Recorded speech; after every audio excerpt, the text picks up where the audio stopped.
So hello and welcome on this very hot Monday.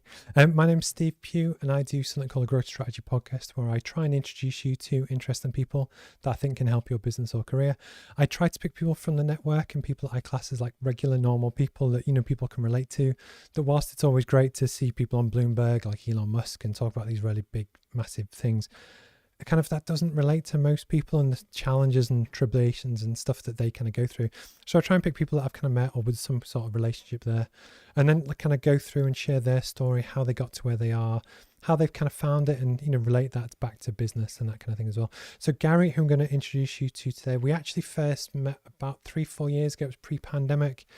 We actually both spoke on the same stage. It was a Design Network North event where actually he was talking about his product, and I loved it instantly as an engineer. I kind of just got it, and then we kind of stayed in touch. And then pandemic happened. He got into Dragon's Den and did all this really kind of cool stuff. And then obviously with the launch of the podcast, I've wanted to get Gary on for a while. So Gary, I'm just going to bring you in. There we go. I appear to be out of focus. I'm just waiting to try and catch the camera. It's awkward. There we go. It's the problems with technology, but at least people know it's not a green screen. Yeah. But good to be here, Stephen, and thanks for giving me time to sort of pop in the house and get a drink. Is that a Copperberg? Is that an alcoholic drink? Is that the? Something like not. It's actually cordial. Sort of. But I must admit, it's in a murky glass. So I think sort of that's what I could have done. Yes. No. So how have you dealt with the heat today? How have you found it? I've dealt with it by working from home. I don't sort of see. I'll just put that up there. I'm working from one of our pods. Oh, that's actually one of your pods. Wow. Okay. One of our buildings. Yeah. It's one of the joys of sort of it being sort of in the main my company. Is if live the dream, shall we say? We sell garden buildings and garden pods.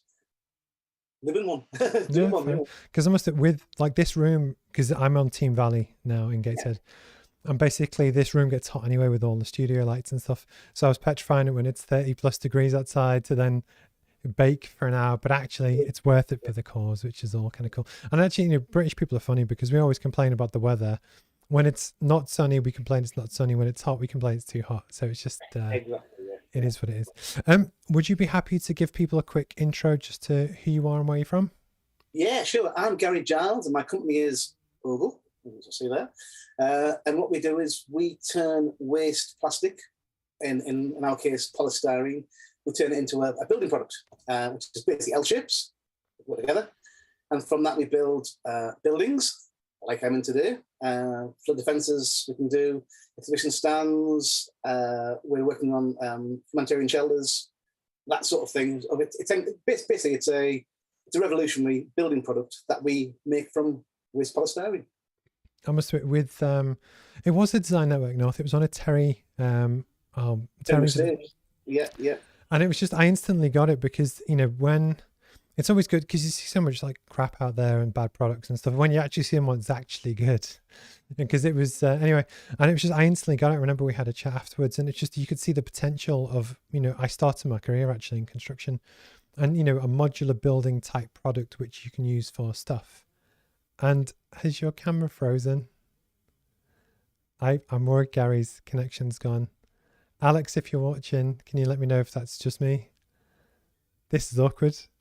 I'm going to carry on and just keep talking because the hope is he's going to come back. I don't believe it's on my side. No, he's gone. Oh, I'll tell you what, I'm going to bet my house that he dials back in. So I'm going to go back to me for a second. This is the wonder of live broadcasting, but it is what it is. But Gary is a really interesting guy and actually he's a great product. And actually, especially with the Dragon's Den stuff as well, so much really interesting value that I know we can add. So I'm going to wait to see if he comes back. Hi, Akshay. Yes, I know it's frozen. There we go. Is he back? Because I think sort of the heat was affecting the computer a little bit there. It's just where I was. So don't worry. I did my very best. Can you angle the camera down a bit just so I can see more of you? Yeah, sure. Yes, there we go. Yeah, there we go. Should we just start again? And then Alex and Akshay as well, who commented that either my camera was out of focus or that it's frozen, we'll just pretend it never happened. And I think that's the... Move on. But the funny thing is, and we said before that actually the beauty of doing it live it's that these things actually can happen, that Yes. it is what it is. And it's just, it's like a metaphor for life, isn't it? That so many challenges and stuff that we all go through, that this is very much a first world problem. If this is the biggest problem that both of us face today. Yeah, exactly. It's not really a big issue, is it really? You know? So should we start again? Would Yeah. you be happy to give like a quick kind of 20-30 second intro just to who you are and what you do? Yeah. Okay, I'm Gary Giles, and what we do is my company's called OGEL, and we turn waste plastic into a building system, which is effectively L shapes, from which we make walls, floors, roofs, and we then turn those items into garden rooms, work from home pods, exhibition stands, flood defense systems. So basically, we turn waste plastic into a useful product. Mhm. I mean, the one thing I would say about plastic is, how we use plastic as a world is we make the most throwaway of items out of the most permanent materials. So if you're going to recycle it into something that's permanent. Mhm. You know, I mean, the phrase I would sort of say is, what we try to do is to turn it into a full stop product. Mhm. By full stop, what I mean is, if you're building a building out of it, well, you're not going to throw a building away for 30 years. You know, whereas if it happens to be a bit of polystyrene packaging, it's going to last 3 or 4 weeks tops. You know, if it's a plastic bottle, it's going to last sort of 3 or 4 days. That's the reality of how we use plastic. You know, It's a very good point, that actually, just with, if I go to Greg's and I get a sandwich meal deal and I get yes, it's recycled PET plastic. Yeah. But how many times do they actually kind of churn it? Can they keep going, or is it just once or twice and it's done? See, this has been my thing about it. Sort of, I forget the numbers now, sort of, and don't quote me on this because I'm not a recycling expert. But something like PET, it might only get used 3 times, so its whole life to incinerator might only be sort of 6 to 9 months. Mm-hmm. You know, before it gets burned. It's been used 2 or 3 times in that period of time, but still, it's only lasted, like say, 6 to 9 months. Yeah. You know, And then obviously it's the fact that you have to add energy to the process each time. It's not ideal. Yeah. No, cool. Exactly. Yeah. So we will come on into more deep dive on OGEL and what you do and applications for it and that kind of thing. But one of the things I really love to do is actually whereabouts in the world are you based? I'm in Teesside. We have part of our facilities, like say, mainly in Teesside, but also up in Felling, but just sort of in just gated area. Yeah. But yeah, basically sort of, we're northeast. We're northeast. Fair enough. But the reason why I ask is that you will get people that are from Middlesbrough, Durham, Peterlee, anywhere, who actually, watch a lot of YouTube. And, I remember when I was growing up, there wasn't that many sources to find out about careers and businesses and what people do and that kind of thing. That actually, I love to share people's journey and find out what they were like at school, because actually there will be people that really relate to that. Yeah. Because maybe school wasn't for them and, they wanted to quit and do their own thing, but they don't feel they can. But if they've kind of seen people be there, do it, whichever, it can give them confidence. So I love to kind of go through that journey. And then the other side to it as well is that you often get a lot of common traits with entrepreneurs that actually, so my last guest was a lady called Lisa, and a lot of the stuff that she talks about is probably be similar to yours and the other 80 odd guests that I've spoke to. And I just love to see those kind of themes and stuff. So whereabouts did you grow up? I grew up in Norton. I am in Norton as we speak, in just sort of north of Middlesbrough, Stockton-on-Tees. Nice. I went to Norton School, funnily enough, senior school. I did okay. I did pretty well at school. Did all right. I was never, so I was always in the top sets and everything else. I wasn't necessarily the most intelligent kid in school, but I did okay. I liked the sport, like my basketball. I did a lot of basketball. I didn't know that. I did, yeah, sort of. Because I still play, but actually some of my other guests do as well, and that's just complete coincidence. Oh, cool. It's one of these things where it's just, I used to play a bit of football, but then sort of the basketball took over. Sort of, sort of back in the day. So I did actually trial for Great Britain students back in the day. That was a long time ago. God, I feel so old. How old are you now? 55 now. Okay. I was going to say you're not that old, but you are getting there a little. Yeah, I'm getting there. It's going to get there. I'm definitely getting there. But yeah, sort of went to sixth form college. Then I went to Teesside University. And the funny thing was, whilst I had my A-levels and I'd done okay in the A-levels, I just didn't know what I wanted to do. Hadn't got a clue. And a family friend happened to be an accountant. And they said, well, okay, I'll try a foundation course in accountancy. I did a foundation course in accountancy at Teesside Uni, and then went on to Newcastle to sort of do my sort of senior examinations, and then got a job being an accountant. Yes. But I always like to sort of say I'm not like your working practice accountant. I'm a management accountant. Okay. But what happened was I ended up sort of going into companies when I was like sort of 2021, and it was just when computers were starting to come in. So you had a lot of these guys who were still working off ledgers, who were still sort of very old-fashioned in the way. I had one guy called Gordon Sidwell, who had a pipe like this, and it was a proper pipe as well. This is back in the days when you could smoke at work. And he sort of said, "We've just got this, apparently it's a 286 computer." And this thing was about 3,000 quid for this, what now would sort of, even an iPhone would be massively ahead of it, you know. He said, "We haven't got a clue what to do with it. You're the new kid, you learn how to use it." And then obviously within about 6 months, I figured out well, this is what spreadsheets were. This is obviously before you had Excel. You used to have Lotus 1, 2, 3, and before that you used to have Kalamazoo, which were the first rudimentary sort of spreadsheets. And I was doing budgets and everything else, and all of a sudden I became very good at systems. Systems cool. is my thing. Systems, you know, sort of. So all of a sudden I was putting in smaller Sage systems like they were back in the days, like sort of before you had Sage Line 50, you had the various smaller packages back in the day, and I'd be putting in ERP systems, well, MRP systems originally, then ERP systems. So I became the systems guy, you know. So in terms of your kind of character when you were younger, what were you like? Were you a naughty kid? Were you rebellious? Were you good at school? I'm sure I get the vibe. I was a perfect match of rebellious and I was quite rebellious. I didn't I'm a bit like my dad in that respect. I don't take things on face value. So you sort of just because somebody says it's right doesn't mean necessarily it's right. Is rebellious the right word? Yeah, I went through a little bit of that phase, but it was more of a questioning everything. Why we're doing this? Why we're doing things this way?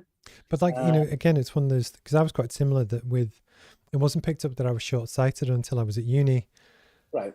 For me, growing up, it always made sense that stuff further away was blurry. I don't know why. So I never said anything. Yeah. But actually, so I was always quite good at stuff, but actually I get bored easily because I couldn't really see the board. But right. I think you do see a lot of entrepreneurs aren't afraid to challenge things and ask those kind of questions, because that's what the job is, to try and figure out actually, what can we do better? What's different? Why does it work that way? Why does it have to work that way? So I think you do kind of need those kind of people. And then what was your career like up until, I guess, OGEL? What did you do?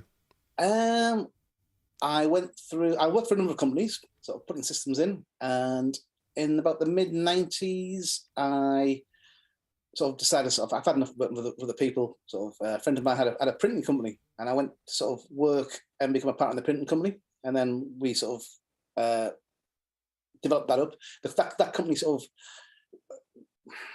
we went bankrupt in about 2001, which was really the hardest thing ever to sort of lose a company. Is the hardest thing ever when you sort of so you work so hard into something, and I actually sort of swore that I would never ever go into business again. I would just do what I did well, just put the systems in. Do what I'm good at. I've been like sort of like financial controller, financial director, that sort of thing. And it was, I can tell you to the minute when sort of OGEL started, to the minute, and it was Wednesday, the 4th of February, 2015, at 3:45 in the afternoon. I'll tell you exactly when the company started. So how, is that when you had the idea? Sort of. What happened was I used to work for a company down in Thirsk called Weatherby Group, who did paints and renders in like and what the company had done is they'd been over to Germany, and we just sort of put some money down on a bagging system to sort of put render into polypropylene bags. And the chairman of the company, a gentleman called John Chalmers, came back, and he was a very entrepreneurial guy, John. It's a very self-made man.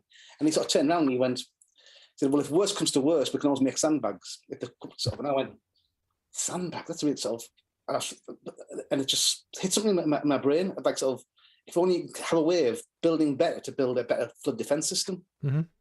And so is that how it started? that's the journey. That was the journey, yeah. And it literally, that's why I can tell you to the minute when it was, because that's when they sort of came back and came into the office having got off the plane from Germany. Because when there was a spate in the UK where there seemed to be floods every month. And it was, so I'm from the Northwest, and it was just, I remember, it was still is a big thing, but, it's just, it's really interesting just to hear where inspiration and that can come from, and that kind of thing.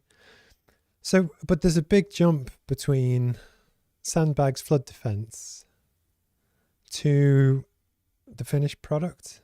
Yeah. Oh, yes. What was that journey? How did you? Because obviously there must be several pivots in there where you transferred. Oh, yeah. There was definitely a few pivots in that journey. The first thing was I knew nothing about product design. I knew nothing about plastic. All I knew was there must be a way of building flood defences better. Right now, I sort of describe it as. So what happened was I said, I've got some ideas as to how this thing should work. And I went to see a friend of mine who is a graphic designer. I said, we'll sketch some ideas out. I thought, well, we don't know how to make this stuff. And we went to this company called E3 Design up in Newburn on the west side of Newcastle. And I said, I've got some ideas. So I'm happy to put some money in. Can your guys come up with these ideas for a flood defence? And that's what they did. And they sort of came back with some initial ideas. Okay. And one of these ideas was two L shapes. Okay. Now, the problem with two L shapes is the idea that they sort of came back with these two L shapes was, well, what we can do is we can sort of make like effectively blocks and then tether one block to the next block. Mm-hmm. I was like, oh, yeah, okay, that's good. But it wasn't quite right. So all the other ideas couldn't really get it. Didn't know what it was, and there was a couple of very, very important factors. Sort of, like, if you've ever seen the film Slumdog Millionaire, where he manages to answer the questions because of experiences in his life. Yep. Yeah. That's what it was. I got these experiences in my life that played into it. The first experience was my dad, when I was a child, is a builder, and I was a builder. Used to make me go on building sites. And so I had sort of been a child, I was watching them build this gable wall. I said, why not on the bricks on the bottom, crush the bricks why the bricks on the top, not crushing the bricks on the bottom? And I had all these bricklayers with the sandwiches on the bed going, we don't know. And then long story short, it's about weight displacement and about sort of each sort of two bricks taking the weight of one brick, filtering the weight down for the building.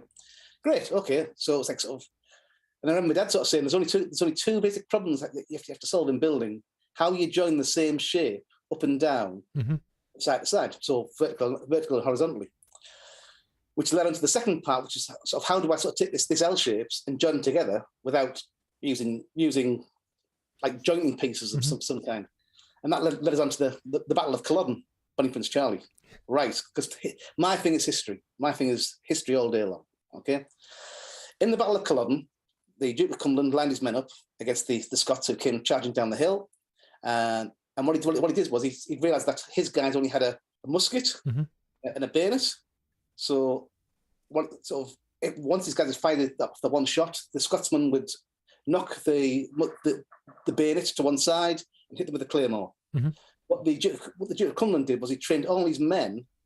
Once they fired the shot, if they hadn't killed their man, rather than take the man coming towards them, they all went one man to the side and tackled the man tackling their friend. The reason for that is because the sword arm was up.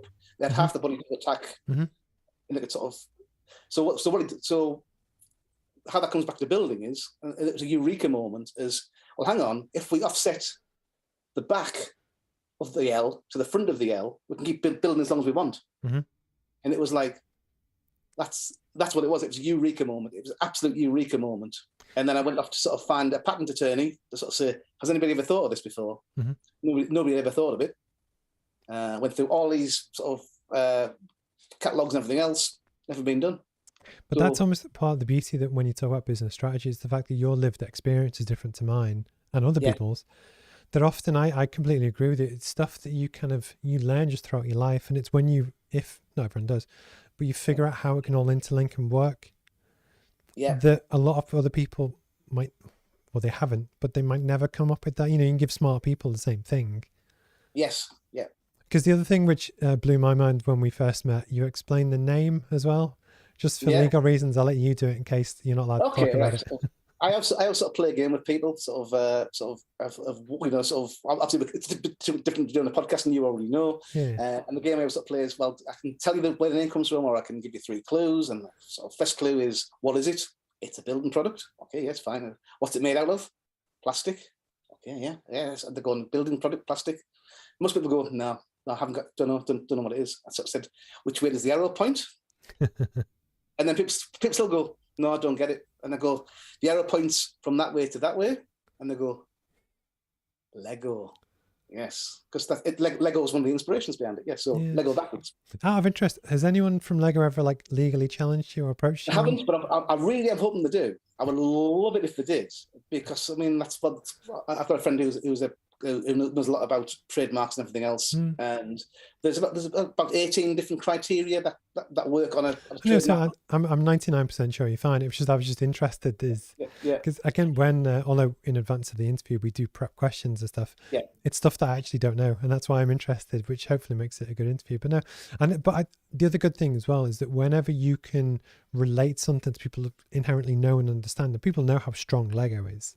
Yes, this is just like a bigger, better version, but it is really useful in a way that if I said to you, look, I'm going to launch a new website, it's like eBay, but it does something slightly differently.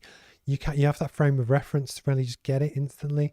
As where if you call it Gary Giles' building products, there's a massive journey to go from there to actually understanding what it is. So a clever name is super useful. So that's exactly it. So that's where that was the inspiration for the name, because it was like sort of Lego back, because there is an organization called the Oil and Gas and Electrical Licensing Organisation, very small, quangos and some sort of size. And I thought, well, yeah, we can soon sort of jump above those on a Google search, which we already do. If you type in Google, chances are we'll come up first. So but again, that's massively underappreciated when people come up with their company name, that they pick something that, well, for one, you want to find something that's easy to find, something's easy to search for. Yes, and again, if it's unique, so I'm trying to think of a famous. I'll just use yours.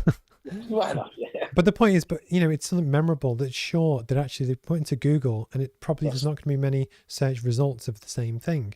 As where if you had Manchester United Building Company, yes, you put in Manchester United, you're never going to find these guys. You're never going to find them. That's why it's so useful to come up with a clever and unique name. And I think that's part of the reason why a lot of the startups, that you see they have really funky names.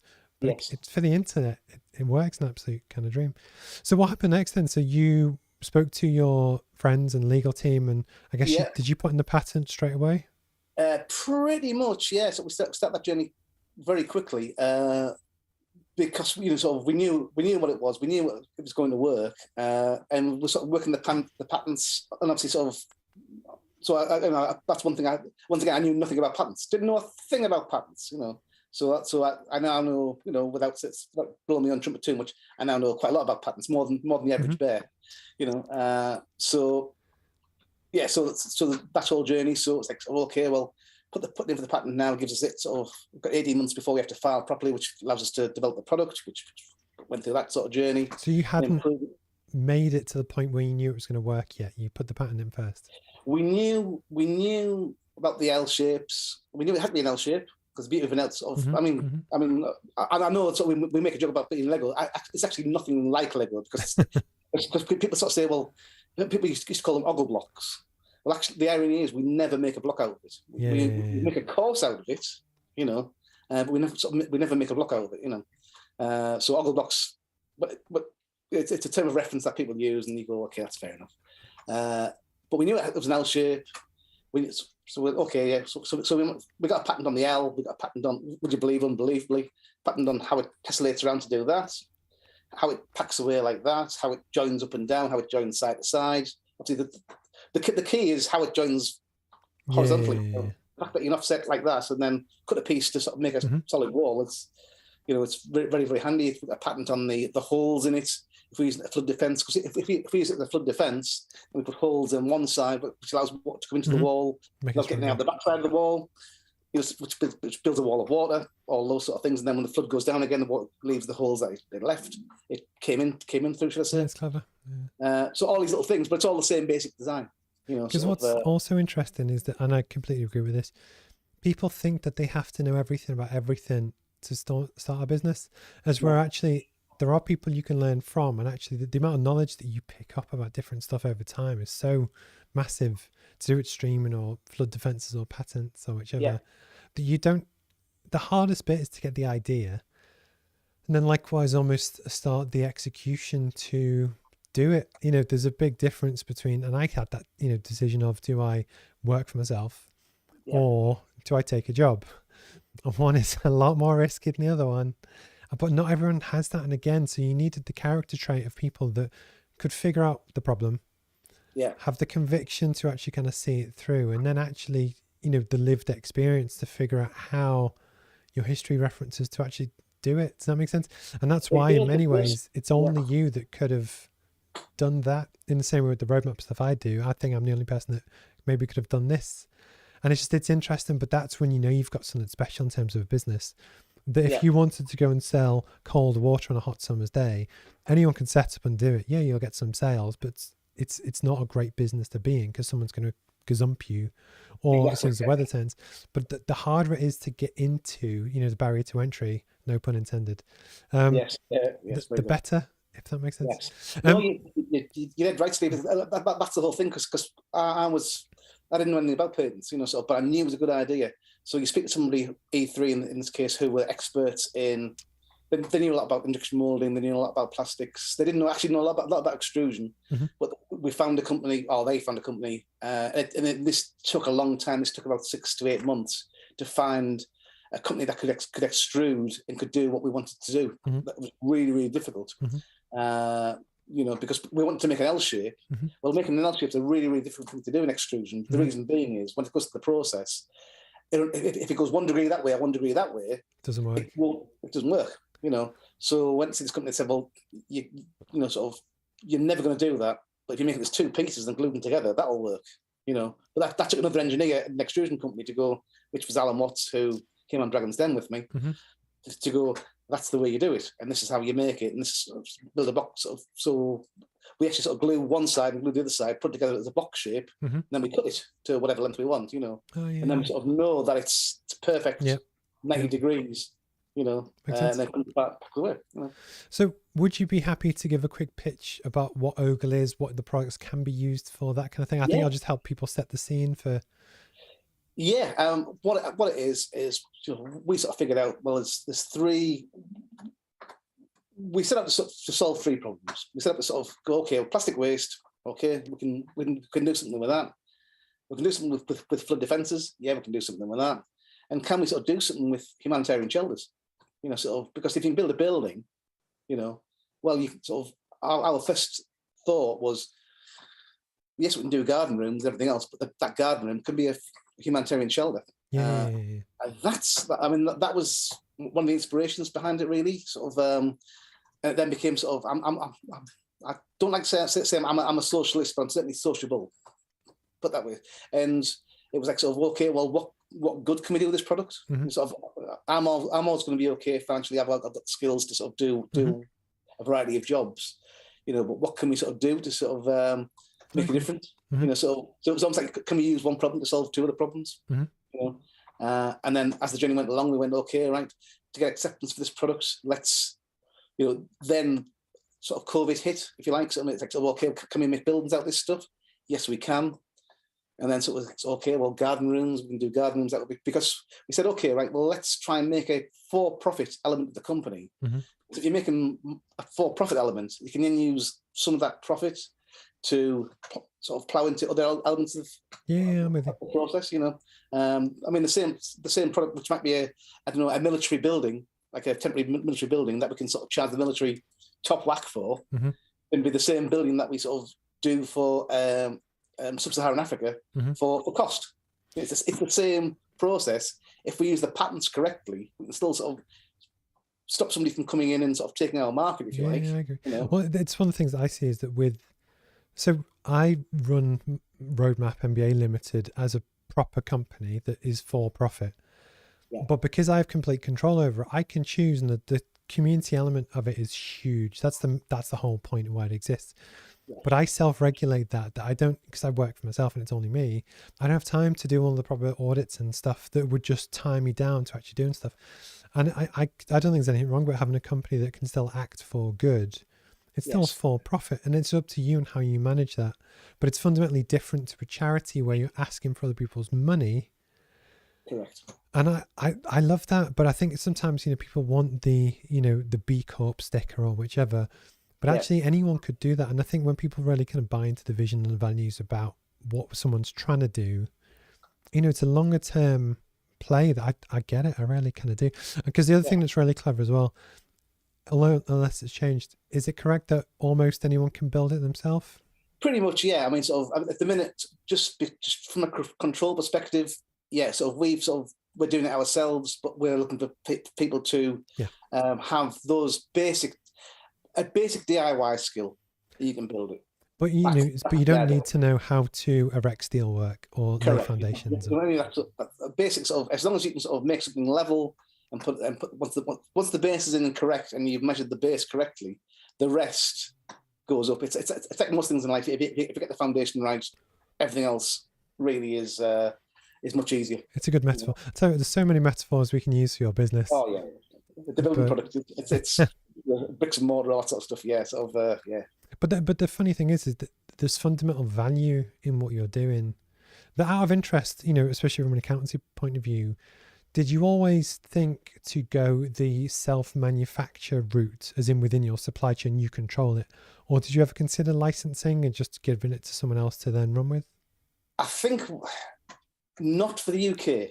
Not for the UK. That's the plan is that, yes, UK will be more controlling. And at the minute, we will assemble Northeast, Well, it's the proof of concept. It's the minimum viable product to prove it works. Yeah, I mean, we sort of prove it works. We've got customers, and we've got customers all around the country who we got via Dragon's Den. But realistically, we don't want a team of guys going down to like Boreham Wood or Norwich. It's too expensive. Too expensive, But there's nothing to stop us either sort of franchising or partnership out with companies down there, where we sort of say, okay, our building will arrive. I mean, one of the beauties is, because it's L-shaped, it packs away to 1/5 of its build size, so it fits. It fits very small onto a pallet. It's tiny. Sort of. It might be a long pallet, but it's quite small. So you could partner with anyone that does like conservatories or any builder. Yeah, but that's what it is. It's partnering with people with those basic skills. So the one thing we don't like to do is transport glass. Glass is horrible stuff to transport. Whereas if you sort of partnership with a UPC window company. Who sort of say, okay, guys. I mean, here's one thing. Sort of, because we sort of work to the millimeter, which a lot of building companies, you can't work to the exact millimeter, but window companies do. We have never ever fitted a door or window in the factory before. Everything's always been done on site. We've never actually been to a site before we've gotten there to build it.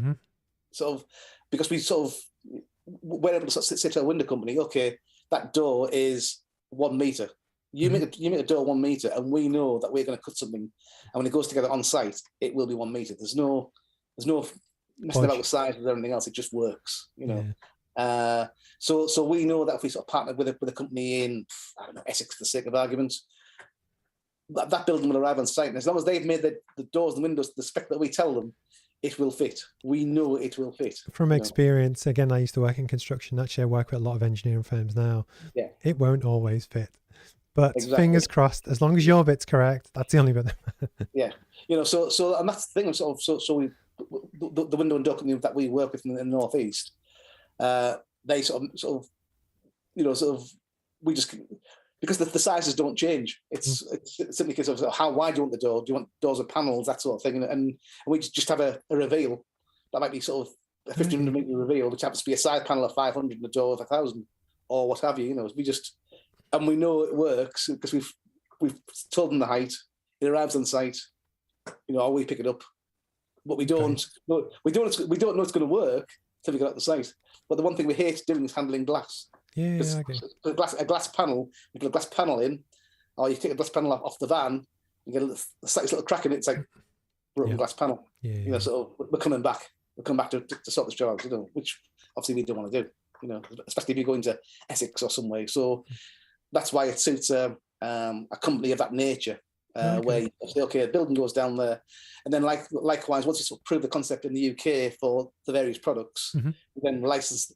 We wouldn't want to manufacture in France, Germany, US, whatever. That's when we sort of find a partner in those territories where we go, let's just license it in those territories. You know, we prove the concept. That's how the concept works. That's how the marketing works in the UK. It might be a bit different in France or Sweden or whatever. But it makes life a lot easier to say, okay, this is our value chain. This is where we upcycle. This is where we get our raw materials from. This is how we extrude. This is how we put together the components, brackets, doors, windows, cabling, that sort of thing. And this is how it goes to site, you know, and this is how it assembles, you know, sort of, so you can give them the whole process and say, that's how it works. That's the value chain. You know? Can I ask you about Dragon's Den? Of course you can. So if I can, I'm going to walk you through it. Yeah. Because I know that's what people want to know. And actually, David's tuned in and David edits the video, so it'd be really useful for him as well. Of course, yeah. So how did you find out about it? Did someone approach you, or did you find a website, or? Yes, what happened was we applied about a couple of years in a row, got nothing at all. And then there was a Great British Entrepreneur competition, which I wasn't actually going to apply for. The deadline was like sort of, it was midnight on a Friday. It was like sort of, it was during lockdown, and it was like sort of, well, I can't go to the pub. And it was like sort of, I applied at 10:30 at night, just thinking nothing about it at all. To Dragon's Den, or was this the Great British Entrepreneur? The Great British Entrepreneur Award. Fired it off, and then I got shortlisted in the Northeast. And then we won the Northeast. That's right, we won the Northeast. And then it went to obviously the national final thing, and then an email dropped into our spam box from the BBC, which didn't get seen. And then all of a sudden, it was. Normally, I just empty the spam. Just don't even bother looking at it. You know, something told me that I've just got to check the spam today. Yeah. And I went. There's a guy called Samuel Butter from the BBC. So it was just bbc.co.uk, and I went, this is interesting. And then it was like, so we saw your pitch on the Great British Entrepreneur Award. Would you be interested in Dragon's Den? And it was like, would we be? Yes, we would. Yes. Obviously, this is during lockdown, so all of a sudden there was a whole series of there were like a Zoom interview, all about the company and everything else. So is that with like a BBC producer type person? BBC sort of like assistant producer or researcher sort of thing. They put everything together to sort of say yes, and then from that it was, we want you to be in the programme. So it was like double get in. And then it was all of a sudden then we went into this I say due diligence, really it was pre-due diligence. We had to put all our accounts in, all our patents in, all our paperwork in advance just confirm go on the programme. We'd already been told we're going on the programme. We had to go through all that process, and then it was come down to Manchester in October 2020, I think it was, and you're going to film. You know. So how long did that take from when you first got the email to the kind of in theory filming? 6 months, a year? 3 months. Wow, so that's pretty quick. Pretty fast, yeah. Sort of. I think as soon as they sort of saw what we did, and obviously it's a visual product, and we sort of said, well, why don't we sort of build something that works with TV while they cut with a building?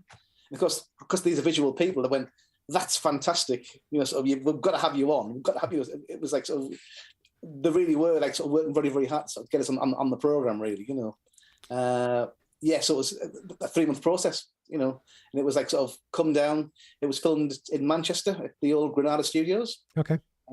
Which is great. I mean, I don't know how much I should tell you about the behind the scenes stuff, but well, that's what people want to know. So, but I won't push you. Your call. But that's the value. That's what people want to know. I want to know. Yeah. I'll tell you sort of how can I describe it? Sort of all those lovely walls. They're all polystyrene. All the pipes are polystyrene. all the cogs are polystyrene.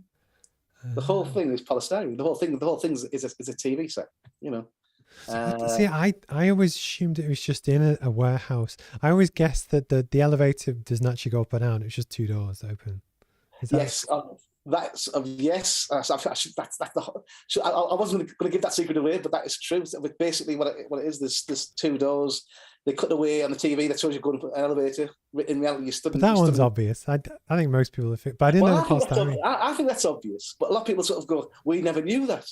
You know, when you realize there's a cut away on the camera, you know, and then cuts away on the TV, and you see it go ground 1, 2, 3, you know, and in you go.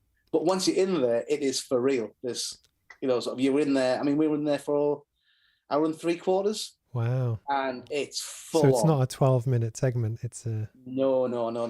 And these guys are grilling you seriously. Sort of, there's no mucking about. It's like sort of, I said, well, what if I need to? Is there any breaks? For the cameras are set up ready to go. They have that many cameras all around you. So the cameras from when you see it on TV, they're almost on your left, I guess. They're all on our left, yeah. But in the lift, for example, you have a camera. It's like sort of either camera literally at eye level. Mm-hmm. That's built into the wall. The cameras above you. Everything's quite secret. You know, sort of they have sort of, you know, but the whole thing is a TV set. TV set. Sometimes you can see them off. You can see the bigger lenses off camera, and then everything's. The only thing that we filmed was we filmed the exit. We pre-filmed the exit just in case something went wrong on the exit. We pre-filmed the entrance in case something went on the entrance. But once you're in the den, and then you film live from literally. So you're going to walk around here, you're going to press that button, and then in you go. And it was like sort of we walked in there, and that's one thing I will sort of say. I'm a bit claustrophobic. Okay. So we walk in there, and your cue almost is the ground 1, 2, 3 that's above you. Once you sort of see that moving, those doors are going to open, and you're going to be out there, and you're doing it. It's for real, you know. We went in there, and there must have been some sort of technical difficulty in the studio itself. And I'm in there going, okay, it's been 30 seconds. Yeah, I'm okay. It's fine. Minute. Yeah. And the door never opened. The door's not opening. I'm going, if that door doesn't open in 10 seconds, I'm going to have to kick it down. So it really was that bad. It was horrible, you know. And then it's like, ground 1, 2, 3, the door's opened. And then there was no chance for nerves. It's just in there and doing it, you know. And so a major thing that people always talk about, and I watch Shark Tank as well, which is the American kind of version. Yeah. How much did you practice your pitch? Oh, we were meant to sort of write it out verbatim beforehand. I'll rephrase that. It was suggested that we write it out verbatim, which we did. And Alan and I cut how we're going to sort of speak when we sort of did it.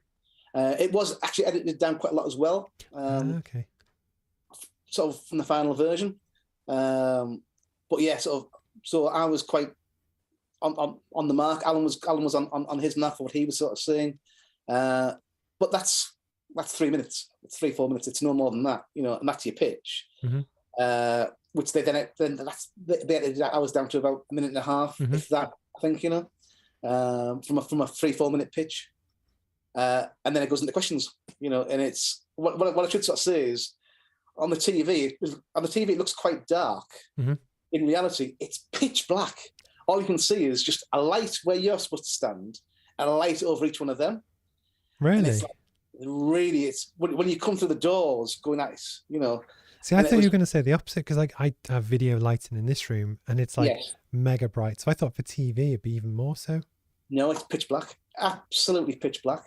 Apart from these 4 lights, you know, and that's why sort of the definition is really, really key. And sort of, you almost have like sort of, I think them sort of control and fade lights in on the product itself.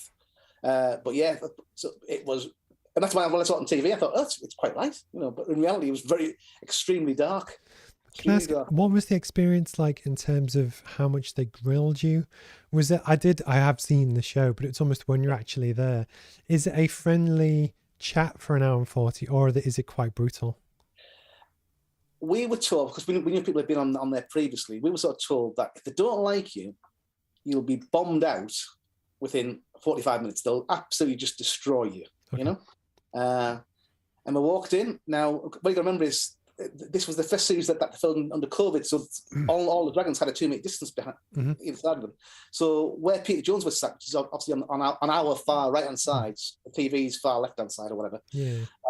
All he could sort of see was the side of the building where we'd been writing notes on it, and it was for TV. So I mean, we're told it's a TV program. So what you're doing is it's a TV set that you've made, you know. So the viewers can't see the other side. So we'd written notes on it and everything else, and was like, "I'll do this, do that." All Pete Jones could see was the side of the building, you know. He went, "Gary, Peter." I went, "Hello, Peter." Yes, it looks a bit shit, doesn't it? You know. I was like, so I thought, no, that's all we need. It's getting bombed. We're going to get bombed out. But it was testing us out to see if we're going to rise to it. And I just went, okay. To your opinion, Peter? Yeah. And I didn't say, and he went, because he was looking for a rise. He was looking for that bite. You know, I thought, I'm not going to give you that bite. Because the one thing that gets me about the show, and it must be so much more surreal when it is you, is that it's the valuations and stuff and how harsh they are. That, like, I do all right, but I'm not a multimillionaire. Yeah. That to them, 30 grand is probably what 300 quid is to me. Yes. Oh, yes. Yeah. But when this is someone's life and they're nailing them over different stuff, and they say, "Oh, I'll give you," I'm trying to think, 50 grand for 55% of the company. Yes. And it always seems artificially harsh, and that's just me watching it as a viewer. That you don't have to comment, because I know you might not be able to. No. Yeah, I don't mind. I mean, for us, we went in there and we sort of said, well, you know, we won't. I mean, ironically, sort of, we went in there saying, well, you know, we won't give away more than 10, 12% for the company, you know, sort of. And what you don't see on the TV is, I've remember, it's a TV program. It's not an investment program. Yeah. We went in there, and Ted sort of on the TV, it looks like Ted Albani offers last. He offered first within the first half an hour, and they were all looking at him as if to sort of say, "Well, nobody ever offers this early." And he offered us. I mean, we went in there for 50,000 at 5%. He went. He'd been around the product. We looked at everything else, and that's pertinent questions. And he went, "I've heard enough." He says, "I'm going to make you an offer. I'm going to offer you all the money for 10% of the company." So it was only like double. Mm-hmm. It was like, that's actually a decent. Bear in mind, we hadn't sold a brass deal at the point in time. I thought, that's fair. Valuing the company at £500,000 is a fair valuation for where we are at the minute. And then went around the houses. And then sort of Deborah Meaden, who we went in there looking for Deborah Meaden to a certain degree because we were told she was the Green Queen. Mm-hmm. Whether Deborah is the Green Queen is another question. Is a matter of opinion. But she wasn't interested. It was like, so she was, and because she wasn't interested, Peter Jones wasn't interested. And then Sarah Davies, who was obviously sort of from the northeast. Yeah. And Sarah said, "Can I see the patents?" Now, bear in mind, this is all taking place over an hour and a half, 2 hours. Sarah had the patent for about 15, 20 minutes, perhaps even more. Wow. She was really going through it, really good, because, you know, sort of, "Can I see the patent?" And it wasn't like on TV where it cuts and then looks like she's flicked through for about 30 seconds. She'd gone through it, and she was making little notes to herself and everything else. And so she came in with her offer at about, I'm going to guess about an hour and a quarter, somewhere around there. And she went, "I've heard enough. I'm going to make you an offer, and I'm offering you the same as Ted Albani." You know, so we had two offers on the table. So it was like, well, just getting that first offer after half an hour just calmed us all down. So, because one of the things that I think is beautiful about shows like that is whether you do or don't get investment or whichever, it's the profile. It's the fact that people will see it. You can put that. Are you allowed to put the sticker like as seen on Dragon's Den? Are you allowed to do that? No, but we do anyway. I was going to say, I thought you would, but you should. But it's that kind of stamp of authority and credibility that actually I don't have. A lot of people don't have, and it's just the profile to get from it, because you must get people that go on it for the profile with never intending to take an investment. You know, it's just because I'd almost do that. Do you know what I mean? But then again, I also know someone else in the Northeast that was on Dragon's Den, and they got ripped apart, and it was like, so if it goes badly, it can go really badly. Yes, that's it. You know, so and that was part of the reason I thought, well, if we do get criticism, I'm not gonna rise to the bait. That's why with the Peter Jones first comment, which, like I say, inside it was like, oh God, no. Yeah. You know, it really was one of those. You know.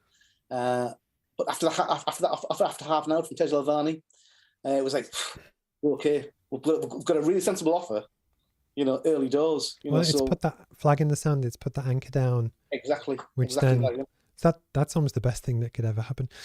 So what happened next? So we did the program. We got some photos taken with Tej, because obviously we took the investment from Tej and Sarah afterwards. Obviously, sort of spoke to a lot of their people. It then goes into sort of due diligence, where they go into more work, and the reality is about half, a third to half the investment. Well, 2/3 to half the investments don't take place anywhere for whatever reason in due diligence. And it was a bit on both sides, really. Sort of, after the program, it was like, sort of, well, what are we going to get from these dragons? And I'm guessing they looked at us and going, well, it's not the product for us. Wow, okay. Well, the thing is, sort of, because neither of them are in construction or understand that, if you like, to a certain degree, which is part of the reason why I thought Deborah Meaden would be more interested, because of the green element.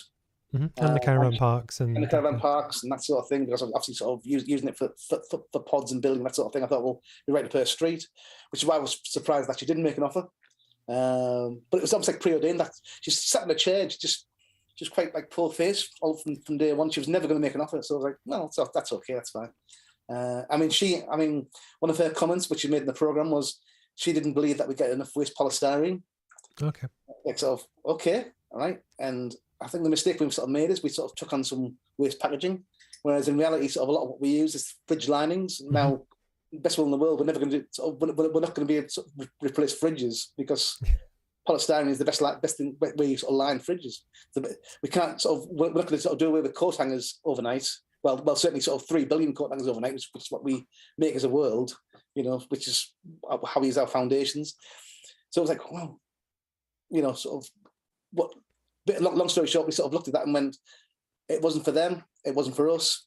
We sort of shook hands and sort of walked away from the deal, really, afterwards. But with a lot of benefit from it, you know what I mean? The fact people, and it's just, I get it, and it's almost, I think that rightly or wrongly, they do kind of abuse their position, that they're rich people, that actually to them, the money isn't an issue. And especially if they have an investment company, it's a tax write-off. Arguably, it's a free risk.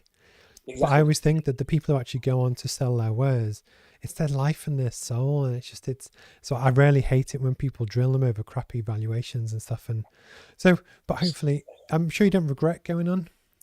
No, we don't. I mean, from our investment perspective, we launched a crowdfunding off the back of it, and we raised sort of almost £250,000 for the same for a similar 10%.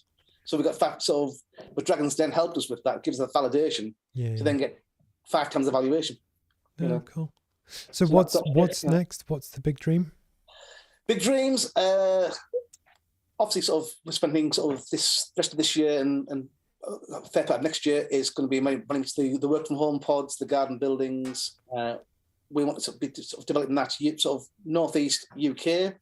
We're already sort of talking to companies in Holland, France. There's a company in Malta contacted us.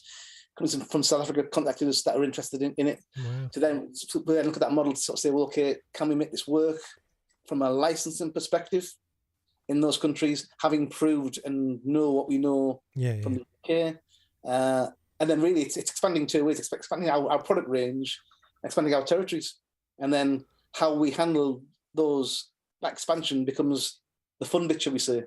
The scaling is the fun bit, No, I agree. And out of interest, when you started your career, did you ever think that you'd be doing this again?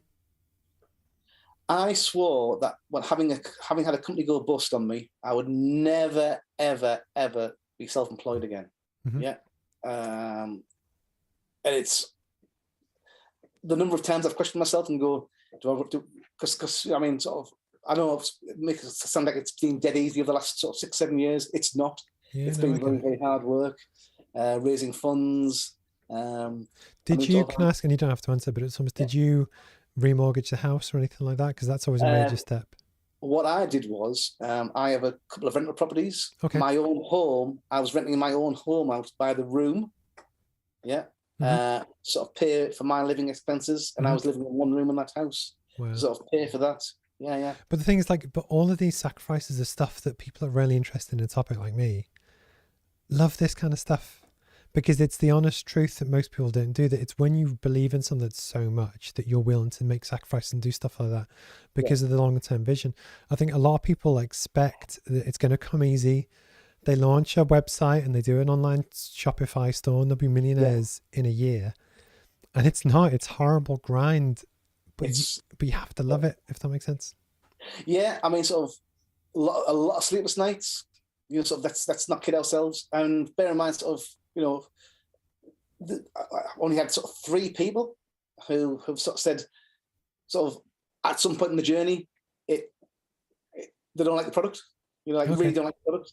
And that was my daughter, who sort of said, yes. Yeah, so she went, well, I'm not giving her models to play with, and she went, oh, it's a bit average, Dad. You know, sort of just joking on. You know, Peter Jones was one, but obviously he was doing it for effect, and even he sort of came around the end and went to Ingenious. I can't deny it, Ingenious, and he was very, very complimentary as we were sort of going through the program. You know, sort of it just wasn't the product for him, and that's absolutely fine.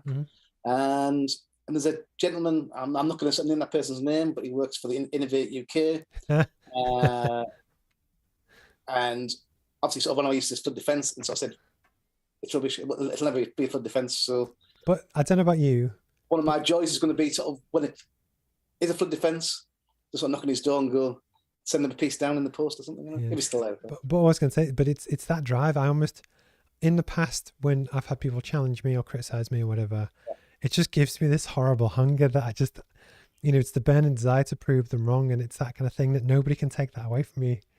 So it's almost if I never had that, I probably wouldn't work as hard. You know, so sometimes it's good to have, you know, people that you kind of hate, but you don't actually hate them, but you kind of... No. Well, actually, that's the thing, because we've had so few, I can't really hate anybody, really, if I'm being quite candid about it. You know, sort of, what I sort of do is, I you know, sort of say, well, tell us what you think's wrong with it. You know, it doesn't matter how small, how picky it is, how tiny it may seem to you, it works for me, you know. And that's part of the reason why, I mean, we could talk to one of the large. We could talk to B&Q, obviously, an IKEA, that sort of thing, and sort of say, look, we want you to sort of license it. But what we sort of said is, okay, let's get to the end user. Let's get the person who's buying it and spending 6, 7, 8, in some cases 15, 16 grand on a building, because they will tell you exactly what they like and exactly what they don't like. You know, and then if we do license it out in wherever. We've got all that learning from the people who've spent hard cash and told you the honest truth of things they like and things they dislike, you know. Especially for a product, because you make physical stuff as well. I know how hard that is. And, you know, it's almost the stuff can go wrong in manufacturing, supply chain. And it's a complicated gig that it's tough, but fingers crossed, if you never get to the scale where you've got it all up and running, then it should really kind of fly. But it's hopefully you've done the hard bit, which is well, like I say, sort of, we're buildings now. We've got capacity that you know, sort of we can get 5 buildings out there. From where we are. You know, that's what we can do. I mean, at the minute we're scaling about sales now. You know, which is what we're doing now, which is part of the reason why. You know, sort of, if you ever go on our website, which is, I'll give the plug now, early Steve, if you don't mind. It's ogleworld.com. You can go on there, sort of choose the building style, you sort of choose the wrap, you choose where you want sockets, where you want colours, windows, doors, you choose all that. And it gives you an indicative price. Actually, a very, very strong price. You put your postcode in it even tells you the delivery cost and everything else, you know, and the assembly cost. It gives you the whole gamut. Because what we sort of figured out was, we've got a building product, but there's 2 big problems in building. The skills to build it, which obviously we've done away with that. So anybody with a half decent, like sort of DIY, can build it. Second, although we are building the first northeast buildings, shall we say.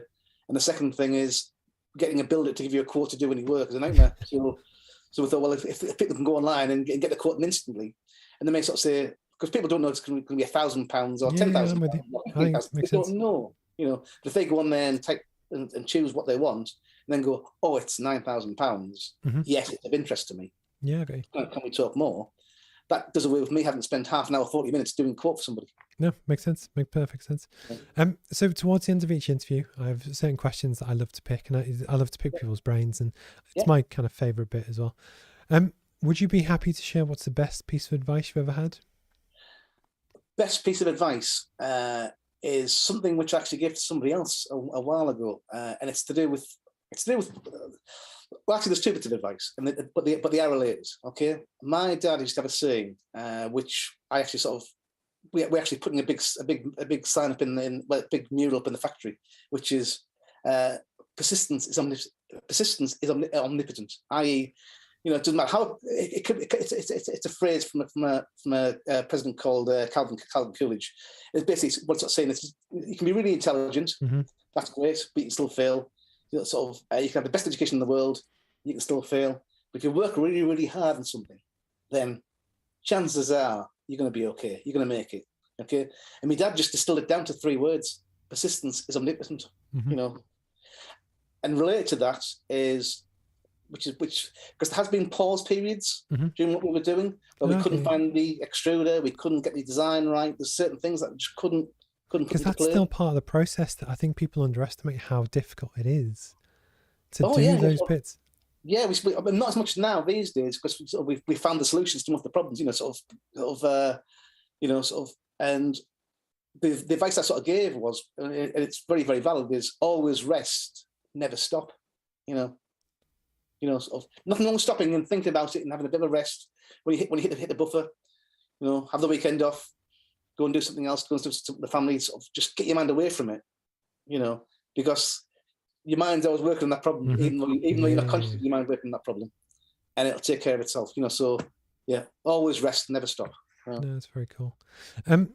If you were to give advice to your younger self, and it could be at school, it could be as an accountant, it could be at any point in your career, it even could be you before Dragon's Den or in those times when you were trying to figure things out. If you were to give advice to your younger self, what would it be? Best advice I'd give to myself, probably,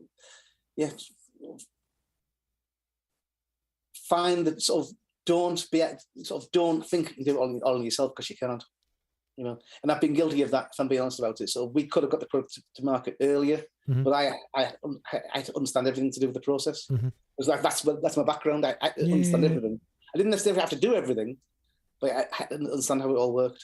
I didn't understand extrusion. I didn't understand recycling, and I didn't let people run with that enough. Which I've been able to. I'm getting better at it. I'm still not perfect at it, but I'm better than I was at it. But the thing is, Sarah Blakely that invented Spanx, that she, she's a billionaire-esque now, but when she started to go into it, she was a brilliant salesperson, but she knew nothing about making women's clothes. But she made a special point to ask the question, how'd you do that? Why'd you do that? About everything, because it's part of something called Blue Ocean Strategy, but when you can challenge commonly made assumptions that everyone else is like, oh yeah, we're just doing like that because that's how it's done. If you really want to pivot and figure out how to do things better, it's good to take the time and do that kind of thing. I always try and outsource expertise where I can, and I still want to know enough to be dangerous, as one of my former bosses would be called. But then just let them do it. That's the thing. You want to have the broad brush. You want to sort of. I'm still listening. I was seeing if we had any comments on Instagram. It's one thing which doesn't come up on my screen. And what I didn't want to do was ignore someone. It's the classic thing. Someone might be engaged for the past hour and I just ignore them, but there isn't. That's fine. But at least I know it works, which is cool. Is there anything you would like to talk about or plug before we go? And feel free to plug your socials and stuff as well. Yeah, once again, if people want to watch us on our socials, we tend to be down as on various Instagram, Facebook as OGEL World, which obviously is Lego backwards, OGEL, or OGEL, or OGEL, pronounce it however you want. I think that's it really. Fair enough. How's today been for you? Has it been too hot in the heat? I know we had the technical glitch at the start, but it's been really good actually. There's a joy of working from home, and so far as I'm here in my bare feet, which is nice.